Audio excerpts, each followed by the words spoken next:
Skratka, smo v Prekmurju. Smo v Prekmurju, tako je ti Vratarič, kjer imamo pašno rejo. Moram povedati, da je to prva pašna reja v Sloveniji. Pašna reja se v bistvu razlikuje od baterijske in talne v tem, da so kokoši zunaj, one imajo prosti dostop do hrane in vode cel dan v hlevu, drugače pa se pasejo na pašniku. Obstajajo v bistvu 3 reje kokoši nesnic. Prva je baterijska, to pomeni, da so kokoši v gajbah, kjer ne vidijo ne sonca, nimajo zraka, preživijo celo svoje življenje v bateriji. Talna reja je že malo bolj humana, je pa razlika v tem, da so v hlevu prosto puščene. Kaj tečete kljub? Nikaj ti ne delam, kaj tečete kljub? Mislim, je smešno. Pri talni reji so kokoši v hlevu prosto puščene, skratka niso v kletkah. Pašna reja je najbolj napredna, najbolj življenjska, najbolj humana in to je sicer to. Kokoši imajo hlev, pa imajo še izpust na prosto, kjer se lahko prosto pasejo. In hlev je tukaj tamle, ne? To je hlev, to je v bistvu podaljšek hleva, zimski vrt tako imenovane, da tudi ko je slabo vreme, ko je dež, sneg, pač slabe vremenske razmere, so one še vedno lahko zunaj na zraku. To smo naredili, ko je bila ptičja gripa, smo to naredili zraven. Drugače tukaj so pa te hiške zdaj postavljene, ne? To so pa hiške, glih poleti recimo, zdaj se jim še voda zraven da, pa brskalniki so, kako se strašno rade kopajo ali v pesku ali v senu zaradi zajedalcev.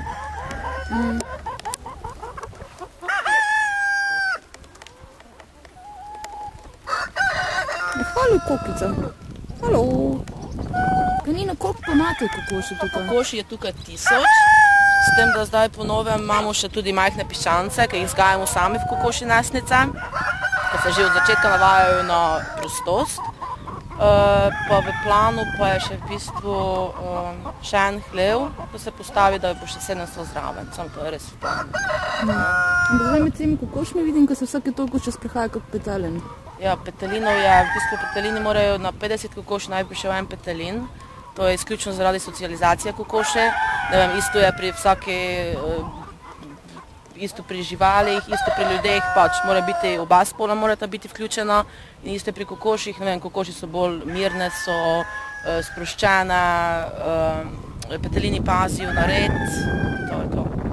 Petelini tudi oplajajo, ali? Petelini tudi oplajajo. Kvadrature tega pašnika? Na eno kokoš mora priti izpusta 7 kvadratov na eno kokoš, naj bi prišlo toliko. V hlevu je 4 kvadrata na eno kokoš, zunaj pa 7 kvadratov. To je v bistvu 80 arov, malo manj kot hektar v bistvu. Zakaj so ene kokoše pač, kaj je zdaj kokoše? Ene so manj operjene zgolj zaradi tega, ker so pač starejše ene kokoše in vsako kokoš po letu pa pol, tako se pravi, pusti perja, potem ji tudi nesnost padne in ko se spet začne periti, gre nesnost navzgor in to so te rjave, so pač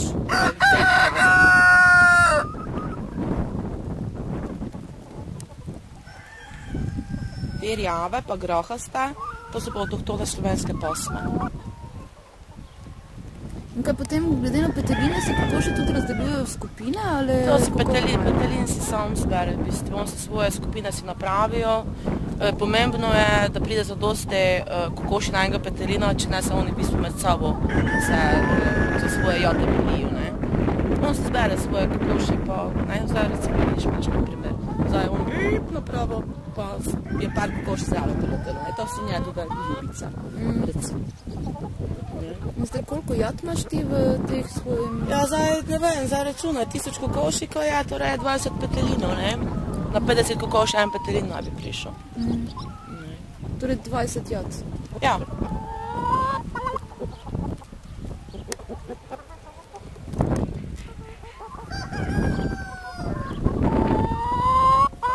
Izgledajo definitivno bolj zadovoljne, kot tiste baterijske. Seveda so bolj zadovoljne.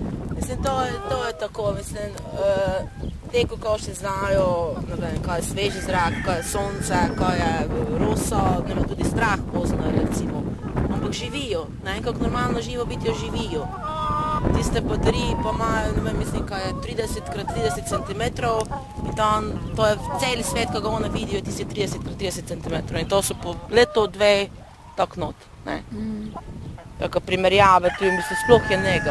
Sedaj do leta 2012, da je baterijska reja v Sloveniji prepovedana. Zdaj v Avstriji je od 2009, v Sloveniji pa do 2012. Samo možnost pašne reje pa talne reje, ja. Skrajni čas je bil definitivno. Kako pa to, ko si se ti odločila za kaj takega? To je bilo čisto naključno je bilo, ko sem se sem presadila, v bistvu je prostora je ogromno bilo, pač je oče pripadal 300 kokoše, čisto mimo mene, moram povedati. Pa ne vem, je stvar dala stvar, ugotovili smo, da se dobro prodajajo jajca, potem je nastala blagovna znamka, pa to je to. Ime blagovne znamke? Ime blagovne znamke Pilice iz Prekmurske Ravnice. Zdaj je pa to že 6. leto je v bistvu, zdaj je razvejanje, je že trg, panj sprejeto, so jajca, tako to je to. Ne, mi je žal za sekundu. Vidim, ko ste zadovoljni in ti tvoji kokoške, ne? Definitivno.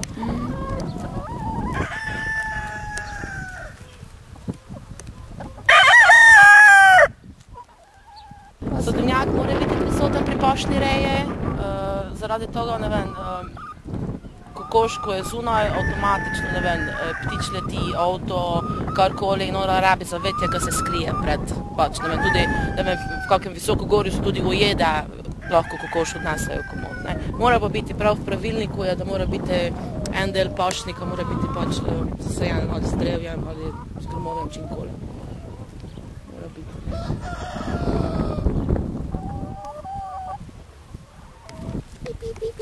To si po v bistvu kokoši same naredijo in one imajo to v genih zapisano, one se morajo kopati v pesku, ne vem, v senu recimo, da se znebijo zajedalcev.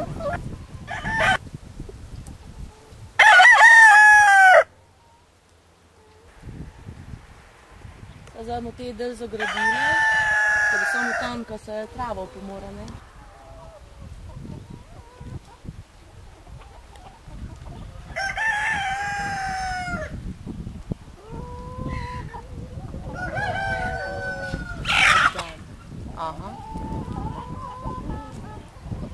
Skregajo se včasih tudi te jajce med sabo? Seveda, pa se normalno. Se razlagalo, kaj 20 jajc? Žensko z žensko, tako se kuro s kuro. To je čisto normalno. To bo kakvi taki boji za jate, pa to se tudi Ne, to če bi premalo petelinov bilo, te bi bilo to, zdaj pa ne.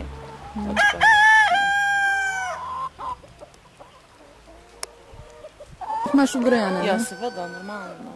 Morajo biti vse kokoši ne idejo daleč, ali zaradi, ne vem, lisic, tujih psov.